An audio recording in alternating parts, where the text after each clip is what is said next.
유대인의 큰 무리가 예수께서 여기 계신 줄을 알고 오니 이는 예수만을 보기 위함이 아니요 죽은 자 가운데서 살리신 나사로도 보려 함이로라. 대제사장들이 나사로까지 죽이려고 모의하니 나사로 때문에 많은 유대인이 가서 예수를 믿음이로라.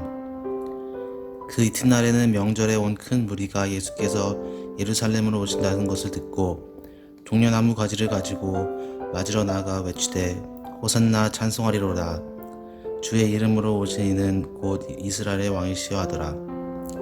예수는 한 어린 나귀를 보고 타시니 이는 기록된 바 시온 따라 두려워하지 말라. 보라 너의 왕이 나귀 새끼를 타고 오신다 함과 같더라. 제자들은 처음에 이 일을 깨닫지 못하였다가 예수께서 영광을 얻으신 후에야 이것이 예수께 대하여 기록된 것임과 사람들이 예수께 이같이 한 것임이 생각났더라. 나사로를 무덤에서 불러내어 죽은 자 가운데서 살리실 때에 함께 있던 무리가 증언한지라. 이에 무리가 예수를 맞음은 이 표적 행하심을 들었음이로라. 바리새인들이 서로 말하되 보았지어다. 너희 하는 일이 쓸데없다. 보라 온 세상이 그를 따르는도다 하니라. 명절에 예배하러 올라온 사람들 중에 헬라인 몇이 있는데 그들이 갈릴리 벳세다 사람 빌립에게 가서 청하여 이르되 선생이여 우리가 예수를 배웁고자 하나이다 하니 빌립이 안드레에게 가서 말하고 안드레와 빌립이 예수께 가서 여쭈니 예수께서 대답하여 이르시되 인자가 영광을 얻을 때가 왔도다. 내가 진실로 진실로 너에게 이르노니 한 알의 밀이 땅에 떨어져 죽지 아니하면 한 알 그대로 있고 죽으면 많은 열매를 맺느니라. 자기의 생명을 사랑하는 자는 잃어버릴 것이요 이 세상에서 자기의 생명을 미워하는 자는 영생하도록 보존하리라. 사람이 나를 섬기려면 나를 따르라. 나 있는 곳에 나를 섬기는 자도 거기 있으리니 사람이 나를 섬기면 내 아버지께서 그를 귀히 여기시리라. 지금 내 마음이 괴로우니 무슨 말을 하리요. 아버지여 나를 구원하여 이 때를 면하게 하여 주옵소서. 그러나 내가 이를 위하여 이때에 왔나이다.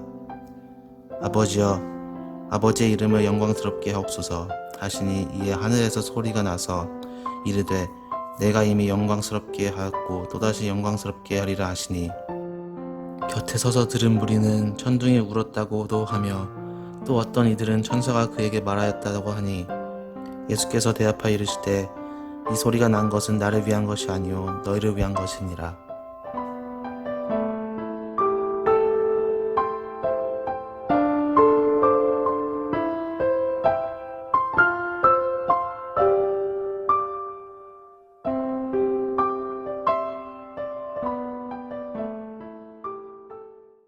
오늘 우리 이제 막 아버지가 된 상철 집사님이 읽어주신 이 말씀을 중심으로 당신의 영광의 시대는 순간은 언제입니까? 라는 제목으로 우리 함께 말씀을 나누기를 원합니다.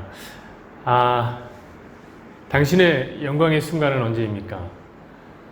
누군가 여러분에게 이렇게 묻는다면 여러분들은 뭐라고 대답하시겠습니까? 이 질문은 뭐냐면 그 유명한 만화 한 번도 안 본 사람은 있어도 한 번 본 사람은 없다고 말하는 그 명작 중의 명작. 저도 3번을 봤는데요. 슬램덩크라는 만화에 나오는 한 명대사입니다. 이거야말로 명대사죠. 강백호가 말합니다. 한번 보여줄래요? 안 선생님이라고 하는 감독님에게 말하는 거예요. 영감님의 영광의 시대는 언제였나요? 국가대표 때였나요? 이렇게 물어본 거예요. 이 감독님이 되게 뚱뚱하고 이래도 젊었을 때는 꽤나 날렵한 국가대표 선수였습니다. 그래 물어보는데 영감님이 대답을 못해요. 그러자 강백호가 딱 보면서 이렇게 이 멋진 자세로. 여러분 이 장면 혹시 기억하시나요? 이 장면은 우리의 뇌리에 강하게 박혀있는 장면입니다. 난 지금입니다.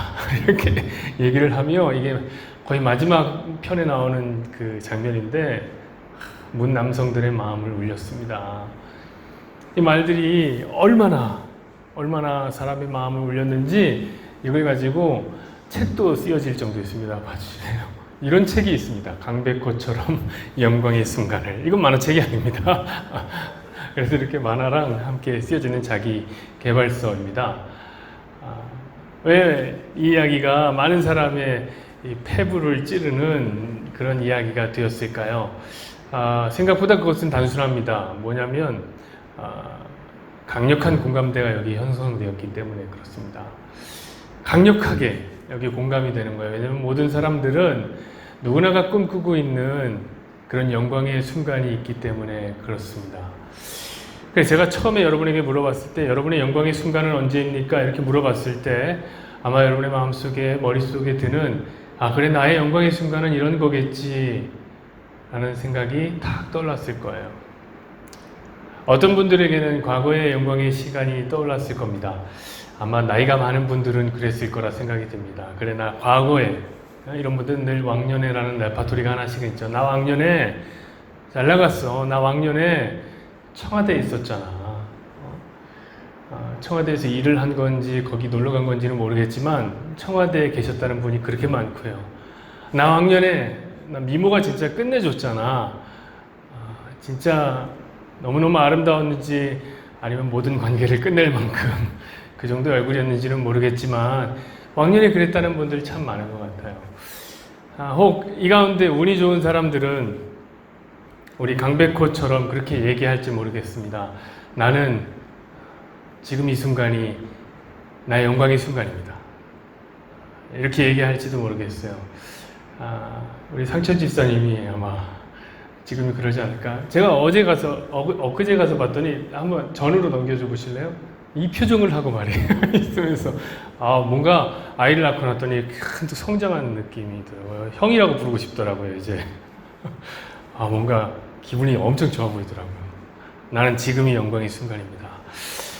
라고 말할 수 있는 분도 있으리라 생각합니다. 여기 아마 나이가 어린 분들은 아직 그 영광의 순간을 맞이하지 못한 분들도 있겠죠. 그래서 그 영광의 순간을 기대하고 사모하는 사람도 있을 겁니다. 저는 제가 생각하기에 어린가 봐요. 저는 아직 제 영광의 시간이 오질 않았습니다. 제가 이번 주에 이름만 얘기하면은 알만한 한국교회에서 굉장히 유명한 목사님을 한 분 뵙고 왔습니다. 제가 유명해서가 아니라요. 우리 전도사님이 유명해서. 전도사님 발이 엄청 넓잖아요. 그래서 소개를 통해서 한 목사님을 만나고 왔습니다. 저는 이렇게 자랑하는 걸 좋아하지 않기 때문에 그분의 성함은 말씀드리지 않겠습니다. 다만 엄청 유명한 목사님이었다라는 사실만 여러분 알아두십시오. 목사님이 오라고 하시더라고요. 되게 그런 분들은 이제 오라고 하시지 오시지는 않습니다. 오라고 해서 갔는데 비전 센터로 오라고 그래요. 비전 센터란 말이 무엇이냐면 그건 본당이 아니에요. 비전 센터랑 본당을 같이 쓰는 데는 없습니다. 그러니까 본당 말고 다른 게 있다는 거예요. 그건 사무실이 아닙니다. 사무실도 쓰고 비전 센터도 있는 그런 엄청난 아무튼 데예요. 가서 딱 봤더니 현대식 건축물이 딱 3층의 건물이 어마어마하게 있더라고요. 그리고 느낌 있게 작은 딱 간판이 딱 써있어. 교회 이름을 말할 뻔했어요. 딱 박혀있어요. 딱 엄청난 교회가 딱 있더라고요. 가겠습니다. 3층으로 오라고 그래서 3층 엘리베이터를 딱 타고 걸어서 가지 않았습니다. 저도 당당하게 엘리베이터를 딱 타고 올라가서 딱 봤는데 당회장실이 딱 있는데 제 사무실에 한 20배 정도 되는 공간에 사무실 당회장실이 딱 있더라고요. 거길 딱 들어가서 저 꿀리지 않고 목사님 안녕하십니까? 90도로 인사를 하고 그리고 의자에 딱 앉았는데 비서 사역자가 딱 들어오더니 뭐 드시겠습니까 목사님? 아이스 아메리카노, 주스, 티들이 있으니까 말씀하세요. 그래서 제가 아이스 아메리카노를 주십시오. 그리고 앉아서 얘기하는데 아이스 아메리카노를 딱 갖다 주더라고요. 여러분 제가 지금 삼딱을 맞았어요.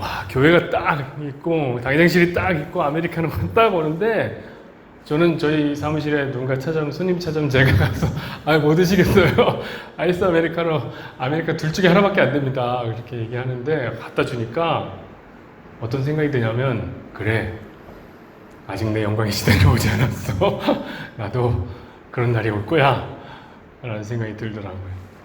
자, 여러분의 영광의 순간은 언제입니까? 사실 오늘 본문은 영광의 순간을 만난 두 남자의 이야기입니다. 그 두 남자 중에 첫 번째 남자는 누구냐면 바로 나사로라는 남자입니다. 우리 구절을 한번 보실까요?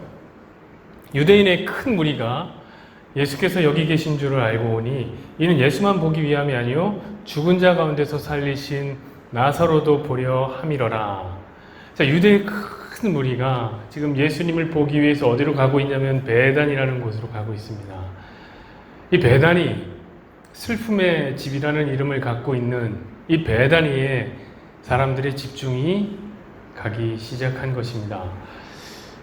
아무도 찾지 않는 바람 부는 언덕에 이름 모를 잡초 같은 이 베다니, 병자들만 찾는 이 베다니에 사람들이 집중을 하기 시작했다. 예수님이 거기 계셨기 때문이죠.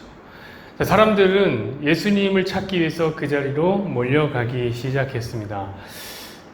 저는 이것이 영광의 순간을 맞이한 베다니가 아닐까라는 생각이 들어요. 저는 베다니를 잘 압니다. 베다니 마음을 잘 알아요. 왜냐하면 제가 베다니였기 때문에 그렇습니다. 제가 어렸을 때는 참 해충처럼 살았습니다. 그냥 다른 사람들 그냥 괴롭혀서 돈이나 뺏고 도둑질이나 하고 인생은 될 대로 되라 라고 하면서 살았습니다. 사실 제 안에 슬픔이 엄청 많았기 때문이죠. 그랬더니 주변에 사람들이 없어요. 사람들 안 오는 거예요. 친구들이 없어요. 제게 모이는 친구들이란 그저 그 해충에게도 떨어지면 먹을 것이 있는 기생충 같은 친구들이, 그러니까 해충과 기생충이 같이 얽혀 살면서 그러고 살았던 게 제 어렸을 때의 모습이었습니다. 그런데 그 해충 같았던 놈을 예수님이 와서 만나주셨어요. 저는 예수님을 참 사랑합니다. 예수님을 정말 사랑하는데 왜 그러냐면 예수님이 제가 가장 슬펐을 그 순간에, 예수님이 제가 가장 해충 같았던 모습을 하고 있을 그 순간에 찾아와 주셨기 때문에 저는 예수님을 너무나 사랑합니다. 근데 놀라운 것은 제가 예수님을 만났더니, 복음을 만났더니 비로소 사람들이 저를 찾기 시작하는 거예요. 참 재밌었어요. 여러분, 누군가에게 필요한 사람이 되고 누군가가 찾아주는 사람이 된다는 것은 정말 감사한 일인 것 같아요. 그거 정말 기분 좋은 일이에요. 정말 영광스러운 일이에요. 제가 설교를 준비하면서 이 구절을 가만히 지켜보는데 그런 생각이 드는 거예요. 그래, 내 영광의 시대는 그때가 아니었을까? 왜냐면 그때는 제 어렸을 때 예수님 만났을 그때에는 이런 소리를 들었거든요. 야, 이 안수진이 없으면 우리 교회 되냐? 안수진이 없으면 교회가 안 돌아가요. 제가 이런 얘기를 들으면서 살았습니다. 그때가 진짜 좋았죠. 지금은 제가 안 와도 여러분 예배 잘 드리고 가실 거잖아요. 제가 담임 목사인데 저 안 와도 여기서 예배 잘 드리고 가실 걸 제가 알고 있기 때문에 지금은 좀 그래요. 베다니 참 기분 좋았을 것 같습니다. 예수님 때문에 사람들이 찾아오기 시작한 거예요. 근데 여러분, 여기 베다니와 같은 입장으로 서 있는 사람이 있는 거예요. 그 사람이 누굽니까? 바로 나사로라는 사람이죠. 여러분, 오늘 사람들은 나사로도 찾고 있습니다. 예수님만 찾은 게 아니라 나사로도 찾고 있어요. 죽은 자 가운데서 다시 살아난 이가 있다. 누구냐? 나사로다. 누구야? 궁금해 하고 나사로를 찾아오기 시작한 거죠. 여러분, 나사로의 인생에 이만큼이나 빛났던 순간이 또 있었겠습니까? 나사로, 그는 그 베다니의 주민이었습니다. 마을 사람이었어요. 그 슬픔의 집, 병자들의 집에 병을 얻고 살아가는 그런 사람이었습니다. 그런 사람이 수없이 많은 인파들 사이에 끼어 있는 걸 한번 생각해 보십시오. 하루아침에 유명인이 되어서 사람들이 몰려드는 것을 생각한다면 여러분, 진짜 나사로는 흥분되는 시간을 아마 살았을 것이다. 이 순간에는 적어도 그랬겠죠. 이걸 어떻게 설명할까 하다가 제가 그런 생각이 문득 들더라고요. 어느 날 말이에요. 유튜브 설교가 지금 한 60뷰 정도 하는데 60만 뷰가 아니에요. 60뷰라고요. 60뷰 정도 하는데 어느 날 하루아침에 잠자고 일어났더니 100만 뷰가 찍혔다? 이거 진짜 기분 좋은 일이에요. 기분 좋은 일이에요. 여러분, 기억하십시오. 제 영광의 시절은 아직 오지 않았습니다. 그날이 올 겁니다. 나사로도 무척 기분이 좋았을 거라고요. 사람들이 막 나를 찾아오기 시작한다. 10절 11절 보시죠. 대제사장들이 나사로까지 죽이려고 모이하니 나사로 때문에 많은 유대인이 가서 예수를 믿음이로라. 근데 이게 어찌된 일인가요? 나사로의 영광의 시대는 너무 짧은 거예요. 방금 전까지는 예수님 때문에 금방 유명해졌는데 이제 예수님 때문에 죽게 생겨버린 거예요. 이걸 어떻게 설명할까요? 기쁨은 짧고 영광은 더 짧았다 라고 나사로의 삶을 평가하면 딱 좋을 것 같아요. 나사로가 죽게 됐습니다. 12절 13절 보시죠. 그 이튿날에는 명절에 온 큰 무리가 예수께서 예루살렘으로 오신다는 것을 듣고 종려나무 가지를 가지고 맞으러 나가 외치되 호산나 찬송하리로다 주의 이름으로 오시는 이 곧 이스라엘의 왕이시여 하더라. 자, 그리고 영광을 맞이한 두 번째 남자가 소개되는 겁니다. 그 남자는 누구냐면 예수님인 거죠. 자, 성경은 이제 베다니에서 예루살렘으로 장소적인 배경을 옮기고 있습니다.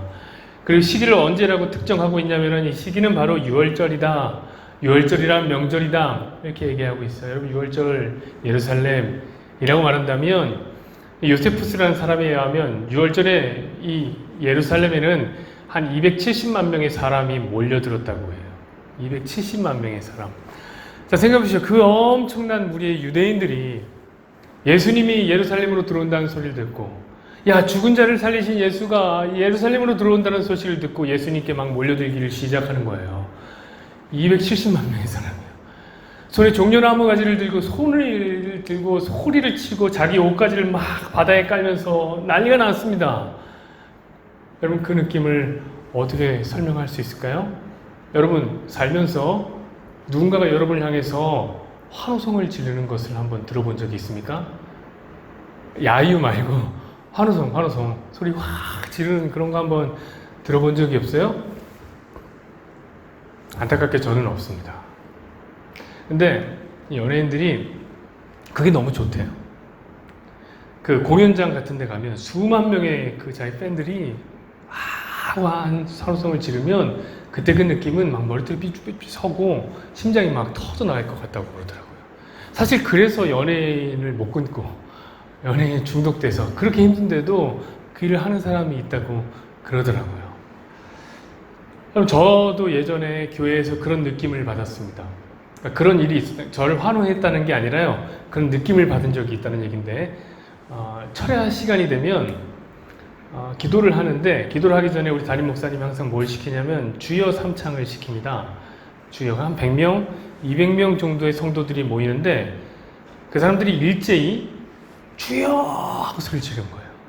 어떤 사람은 쫙 이렇게 소리 지르고 어떤 사람은 쭉 이렇게 하시는 분도 있지만 어쨌든 100명에서 200명 정도가 주여 소리를 지르면 그때 막 가슴이 막 웅글웅글해요.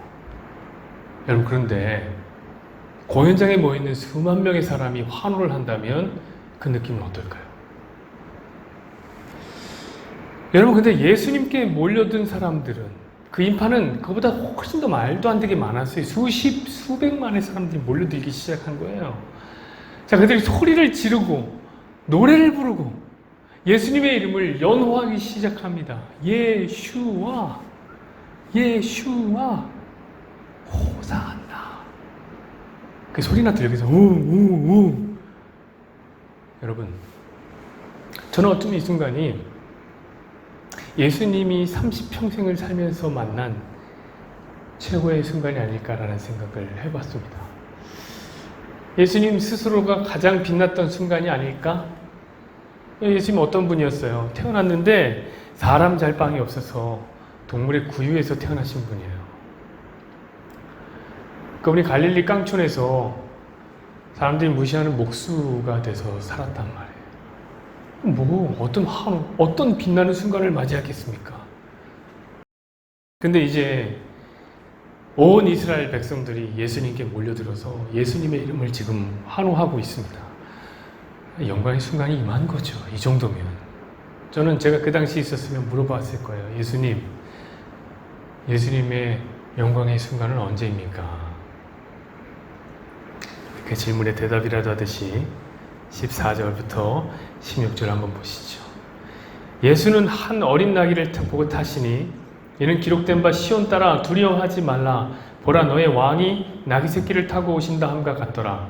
제자들은 처음에 이 일을 깨닫지 못하였다가 예수께서 영광을 얻으신 후에야 이것이 예수께 대하여 기록된 것임과 사람들이 예수께 이같이 한 것임이 생각나더라.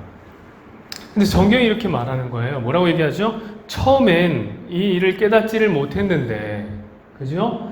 예수께서 영광을 얻으신 후에는 깨달았다 라고 말하고 있는 거예요. 그러니까 성경은 지금 다른 영광이 있다라는 사실을 인정하고 있는 거예요. 그러니까 몇십만 명이 몰려들어요. 아니 몇백만 명이 운집해서 예수님을 왕으로 모시려고 하는 그 순간보다 더 큰 영광의 순간. 아니 성경은 그 순간을 영광이라고 한 적이 없기 때문에 그 순간은 영광이 아니고 오히려 다른 영광이 있으시다 라고 얘기하고 있는 거죠. 근데 그 예수님이 영광을 얻으신 후에야 어떤 일을 안다고요? 예수께서 나귀를 타고 들어간 사건을 알게 된다. 이렇게 설명을 하고 있는 거잖아요. 제가 이제 지난주에도 한번 말씀드렸지만 이제 설교를 조금 바꿔서 제가 가능하면 학구적인 얘기를 안 하려고 지금 계속 생각하고 있는데 요 정도는 좀 알아야 된 것 같아요. 요 정도는. 그러니까 나귀를 타시니까 예수님이 영광을 얻으신 일 사이에 연관성이 있다는 거예요. 그 정도는 좀 짚고 넘어가자고요. 자, 오늘 본문을 보니 뭐라고 써 있습니까? 이것은 기록된 바. 그죠? 15절에 기록된 바. 기록이 되어 있다는 거예요. 어디에 기록이 되어 있다는 거예요? 자, 성경에 기록이 되어 있는데 여러분들 좋은 성경을 아마 보면 아마 그 밑에 풋노트가 달려 있을 거예요. 어떤 성경이라고 써 있냐면 스가랴서 9장 9절이라고 써 있을 겁니다. 스가랴서 9장 9절을 볼까 그러면 이렇게 써 있어요. 시온에 따라 크게 기뻐할지어다. 예루살렘에 따라 즐거이 부를지어다. 보라 너의 왕이 내게 임하시나니 그는 공의로우시며 구원을 베푸시며 겸손하여서 나귀를 타시나니 나귀의 작은 것 곧 나귀 새끼니라. 그러니까 지금 예수님이 나귀를 타고 들어가신 이유는 지나가다가 우연히 보고 나귀를 보고 야 나귀나 타고 가자 힘드니까 하고 들어온 게 아니라 성경의 예언을 이루기 위해서 나귀를 타고 들어오신 거예요. 왜 탑니까? 오실 메시아가 겸손하기 때문에 그렇다고 써 있습니다. 자, 그럼 그 겸손한 메시아가 오셔서 무엇을 하시나요? 구원을 베푸시는 거예요. 구원을. 자, 그럼 어떻게 구원을 베풀까요? 여기는 안 나옵니다. 그 다음 절에 나옵니다. 10절을 한번 보시죠.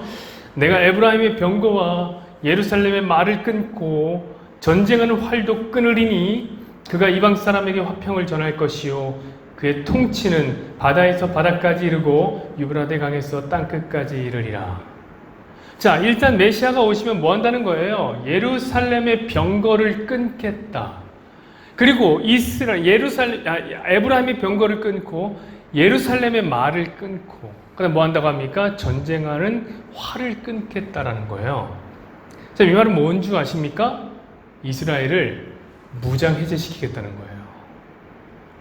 메시아가 오면 이스라엘 무장 해제시키신다. 좀 이상하지 않아요, 여러분? 아니 왜 로마를 무장 해제시켜야 되지 않아요? 바벨론을 무장 해제시켜야 되지 않나요? 애굽을 무장 해제시켜야 되지 않나요? 왜 이스라엘을 무장 해제시키나요? 여러분 이걸 꼭 기억하셔야 돼요. 여러분이 기억하셔야 될 건 뭐냐면 메시아가 오시면 일을 한다는 거예요. 뭐 하시냐면 자기 백성을 무장 해제시킨다는 거예요. 여러분 이걸 다른 말로 뭐라고 하는지 아십니까?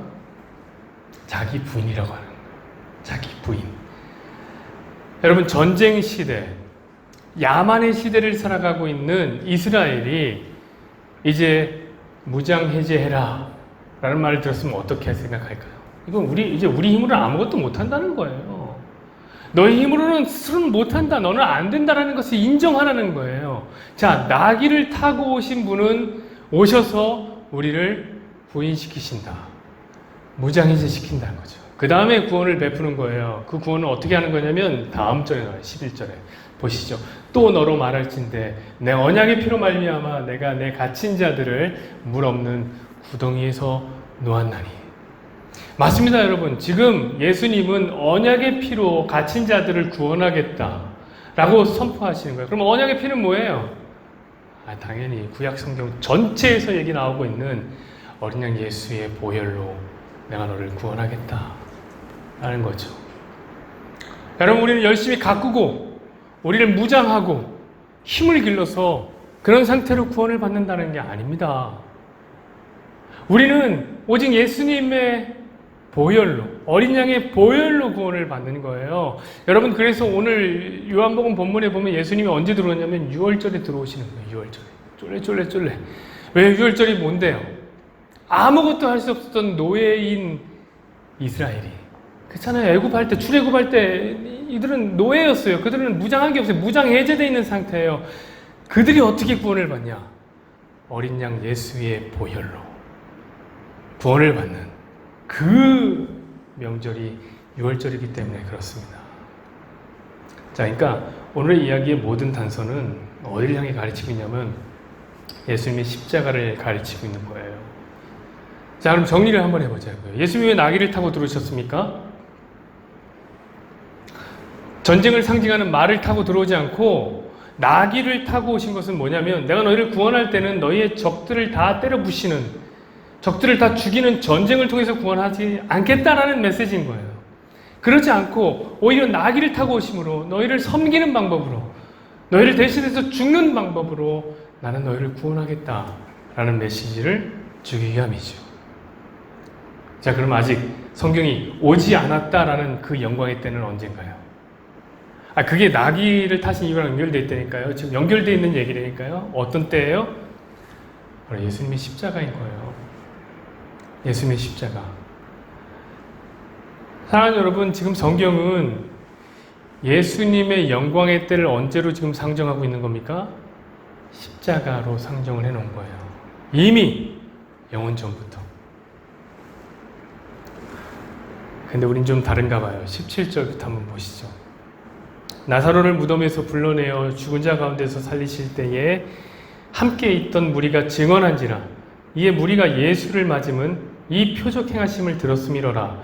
바리새인들이 서로 말하되 볼지어다 너희 하는 일이 쓸데없다. 보라 온 세상이 그를 따르는도다 하니라. 자, 사람들은 온통 어디에만 관심이 있냐면 예수님의 표적 행하심과 예수님의 유명세에만 관심이 있어요. 저는 이 말씀을 보며 이 사람들을 보며 문득 내가 생각하고 있는 영광과 성경이 말하고 있는 영광이 너무나 다르다는 사실을 알게 됐습니다. 내가 생각하고 있는 영광은 그냥 저로만 국한하지 맙시다. 우리가 다 그러니까. 우리가 생각하는 영광은 뭐냐면 표적과 같은 영광이에요. 기적과 같은 영광이에요. 그래서 우리가 하고 있는 일이 성공을 해갖고 사람들이 그냥 우와 대단하다. 어떻게 그런 성공을 할 수가 있어? 라고 하면 뭔가 어깨가 다 올라가고 뭔가 기분이 좋고 뿌듯한, 여러분 그럼 그 성공이 우리의 영광이에요. 어떤 사람은 투자하고 있는 그 주식이 30배, 60배, 100배의 결실을 맺어갖고 사람들이 지나가면서 오 어떻게 그렇게 투자만 하면 당신은 투자계의 마이더스의 손입니다 라고 치켜 세워주면 기분이 좋고 뭔가 웃음이 막 나와. 말로 다 할 수 없는, 세상에 줄 수 없는 평안을 누린다. 그러면 그 주식이 그의 영광이에요. 어떤 사람은 자기 얼굴로는 도저히 만날 수 없는 예쁜 아내를 만나고 멋있는 남편을 만나고 이렇게 결혼을 했더니 사람들이 주변에서 너 정말 결혼 잘했다. 결혼 잘했다. 그 얘기만 들으면 그냥 막 하루가 즐겁고 그냥 막 행복하고 어깨가 그냥 확 올라간다면 그 배우자가 그의 영광이죠. 이 자식들을 낳고 나이가 차면서 자식들이 말 잘 듣고 공부 잘하고 성공해서 부모 봉양 잘하면 사람들이 얘기할 거예요. 야 진짜 자식 농사 잘 지었어. 그럼 그때서야 막 기분이 좋고 어깨에 뽕이 막 올라간다면 그 자식이 그의 영광인 거예요. 자, 사람들이 인정해주는 그 말, 그게 우리의 영광이었더라고요. 그게 제 영광이었더라고요. 근데 예수님은 다르다는 거예요. 예수님의 영광은 달라요. 이제 예수님은 자신의 영광을 밝히 드러내십니다. 20절부터 한번 24절까지 보시죠. 명절에 예배하러 올라온 사람 중에 헬라인 몇이 있는데 그들이 갈릴리 베세다 사람 빌립에게 가서 청하여 이르되 선생님이여 우리가 예수를 배우고자 하나이다 하니 빌립이 안드레에게 가서 말하고 안드레와 빌립이 예수께 가서 여쭈니 예수께서 대답하여 이르시되 인자가 영광을 얻을 때가 왔도다. 내가 진실로 진실로 너희에게 이르노니 한 알의 밀이 땅에 떨어져 죽지 아니하면 한 알 그대로 있고 죽으면 많은 열매를 맺느니라. 여러분, 이 명절에 모인 인파 중에서는 헬라인들도 있었던 것 같아요. 예수님이 얼마나 인기가 있었는지 헬라인들까지도 예수님을 보기 위해서 왔습니다. 여러분, 여기서 헬라인들이라는 것은 당시의 지배계급, 사회의 기계계급 중에 하나예요. 왜냐하면 로마라는 나라는 이 헬레니즘 문화에서 꽃을 피운 나라라고요. 그러니까 그 문화를 소유하고 있는 자들이 헬라인들이에요. 근데 그 헬라인들이 와서 빌립과 안드레에게 찾아가서 요청을 합니다. 근데 성경이 그 빌립과 안드레를 뭐라고 설명해요? 갈릴리 사람, 베세다 사람이라고 얘기해요. 빌립과 안드레는 누구냐면 촌동네, 진짜 사람들 안 찾는 깡시골 무식쟁이 뱃사람들인 거예요. 그 사람들에게 찾아가서 헬라 사람들이 문화를 소유하고 있는, 문화를 지배하는 사람들이 와서 얘기하는 거예요. 선생님, 우리가 예수를 보기를 원합니다. 여러분, 빌립과 안드레가 얼마나 좋았을까? 그 어부들한테 헬라인이 와서 선생님, 나 선생님? 여러분, 어쩌면 이 순간도 빌립과 안드레가 만난 영광의 순간일지도 모르겠어요. 그래서 신이 나서 예수님께 가서 물어봅니다. 예수님, 왔어. 헬라인이 왔어요. 어떻게? 왔어. 예수님 근데 관심이 없어. 예수님 유명해지는 거 관심 없어. 그건 썩 영광스러운 일이 아니라니까요. 오히려 예수님은 다른 영광의 일을 기다리고 있어요. 얘들아, 그건 중요한 게 아니야. 나 지금 영광의 때를 기다리고 있다. 나는 영광의 순간을 기다리고 있다. 그게 언제냐면 하늘의 밀이 땅에 떨어져 죽으면 많은 열매를 맺게 될 것이다. 그게 내 영광의 순간이다. 여러분, 이게 뭡니까? 십자가죠, 십자가. 여러분 생각해 보시죠. 어떻게 죽는 게 영광스러울 수 있냐고. 죽는 건 영광스러운 게 아니에요. 죽는 건 고통스러운 거고 모든 사람들이 꺼리는 일이에요. 우리조차도 꺼립니다. 그런데 예수님 말씀하시는 거예요. 나 죽어서 너가 산다면 그것이 내겐 영광이다. 나 죽어서 너 산다면 그게 내 영광이다. 여러분, 그렇다면 여러분은 예수님의 영광이요. 여러분은 예수님이 가장 빛나는 순간이란 말이에요. 여러분, 예수님 죽어서 난 죽기 때문에 기쁘다 이러겠습니까? 여러분이 살기 때문에 기쁜 거예요. 그러면 여러분이 예수님의 영광의 순간이요. 여러분이 예수님의 찬란한 순간이란 말이에요. 그래서 아까 제가 예수님한테 물어본다고 그랬죠? 예수님, 당신의 영광의 순간이 언제입니까? 라고 물어본다면 예수님은 과감하게 손가락을 뻗쳐서 저와 여러분을 가르칠 거라. 25절부터 26절 보시죠. 자기의 생명을 사랑하는 자는 잃어버릴 것이요. 이 세상에서 자기의 생명을 미워하는 자는 영생하도록 보존하리라. 사람이 나를 섬기려면 나를 따르라. 나 있는 곳에 나를 섬기는 자도 거기 있으리니 사람이 나를 섬기면 내 아버지께서 그를 귀히 여기시리라. 여러분들 정말 더 놀라운 건 뭐냐면 그 예수님의 영광의 자리가 예수님의 것만은 아니라는 사실이에요. 나 있는 곳에 나를 섬기려는 자는 거기에 있어야 한다. 여러분, 이 말이 뭡니까? 예수님이 우리를 위해서 생명을 걸었던 것처럼 우리도 서로를 위해서 생명을 거는 미랄로 살아야 한다. 예수님이 복음을 위해서 자기 생명을 미워했던 것처럼 우리도 복음을 위해서 자기 생명을 미워하는 자가 되어야 한다 라는 사실입니다. 이 말은 뭐냐면 십자가, 그것은 또한 우리의 영광이기도 하다는 말입니다. 여러분 말씀을 들으면서 제가 그동안 얼마나 잘못 생각했는지를 알았습니다. 저는 계속되는 내 영광의 순간을 생각하며, 어떤 게 내 영광의 순간이라고 생각하면 남보다 빛나는 순간, 남보다 잘 되는 순간, 남들이 부러워할 만한 것을 소유하는 것, 그게 제 영광이라고 생각했어요. 근데 예수님은 그렇게 말씀하지 않았어요. 그건 세상의 영광이고 내 영광은 뭐냐면, 우리의 영광은 뭐냐면 그 남을 위해 생명을 거는 거다. 나를 따르는 자는 나 있는 곳에 있어야 한다. 사랑하는 여러분, 그래서 성도의 영광은 십자가인 겁니다. 자기를 부인하는 십자가. 다른 사람을 위해 짊어지는 십자가. 복음을 위해 짊어지는 십자가. 그 십자가만이 우리의 영광이요, 우리의 자랑입니다. 그래서 이 사실을 잘 알았던 바울은 이런 고백을 했습니다. 갈라디아서 6장 14절에 이런 고백을 했습니다. 그러나 내게는 우리 주 예수 그리스도의 십자가 외에 결코 자랑할 것이 없으니 그리스도로 말미암아 세상이 나를 대하여 십자가에 못 박히고 내가 또한 세상에 대하여 그러하니라. 27절 보시죠. 지금 내 마음이 괴로우니 무슨 말을 하리요?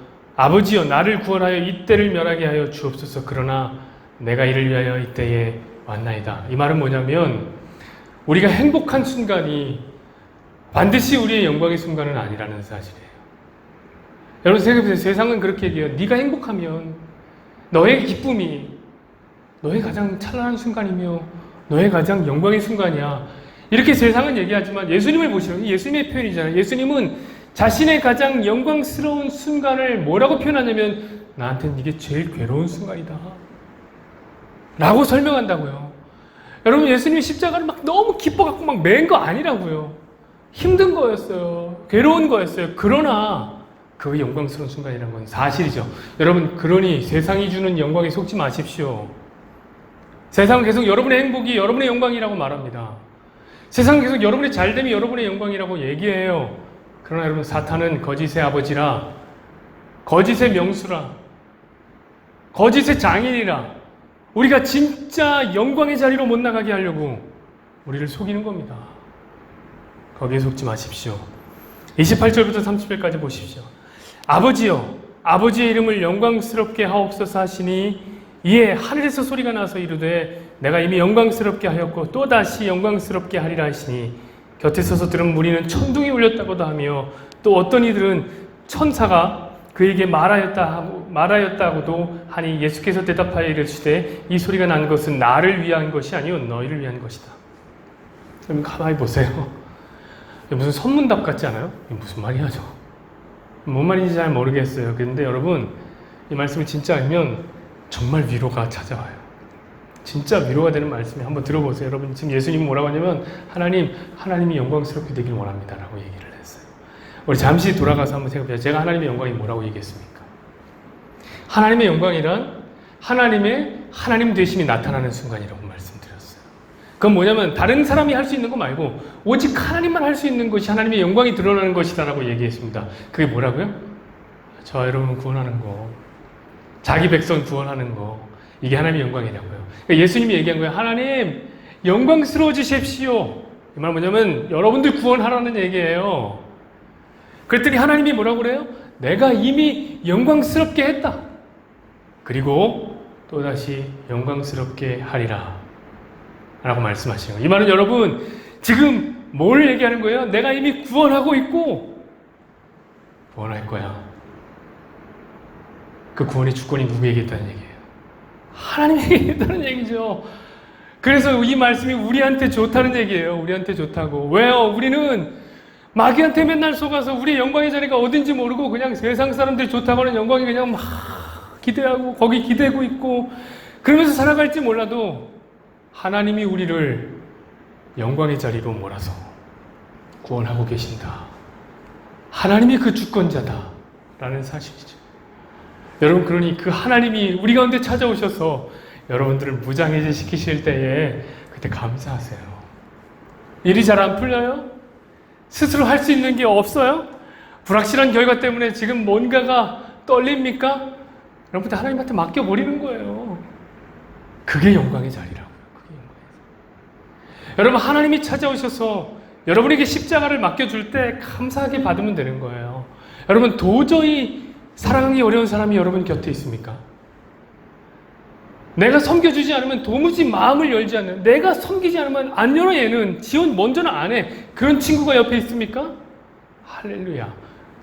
그 자리가 영광의 자리라고요. 말씀해 주세요 여러분. 오늘의 이야기가 영광의 순간을 만난 두 남자의 이야기라는 사실을 여러분 놓치지 않았죠? 자, 우리는 예수님을 통해 진짜 영광의 순간이 무엇인지를 알게 됐습니다. 진짜 영광의 순간은 십자가라는 순간이었어요. 자, 그러면 우리 처음에 얘기했던 나사로의 진짜 영광의 순간은 어디일까요? 9절에 나오는 사람들이 많이 알아보고 사람들이 찾아 나오는 예수님 때문에 유명해진 게 영광의 순간입니까? 아니면 10절부터 나오는 예수님 때문에 죽게 된 그 자리가 영광의 순간입니까? 여러분, 어쩌면 우리는 9절을 보면서 이게 영광의 순간이지라고 생각할지 모르지만 성경은 얘기하는 거야, 아니다. 정확히 후자다. 여러분, 그러면 나사로가 죽고 싶어서 죽었습니까? 죽고 싶어서 죽음의 길로 나간 겁니까? 아니에요. 하나님이 나사로를 영광의 자리로 끌고 간 거예요. 그 자리에 세우신 거예요. 사랑하는 여러분, 우리도 영광으로 나아갑시다. 하나님이 이끄시는 대로 살아가다 누군가 여러분에게 당신의 영광의 때가 언제입니까? 라고 물어보면 털썩 주저앉은 그 자리에서 손가락으로 여러분이 앉은 자리에 가르치면서 이 자리가 내 영광의 자리요. 그 자리가 십자가라는 자리였으면 정말로 좋겠습니다.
시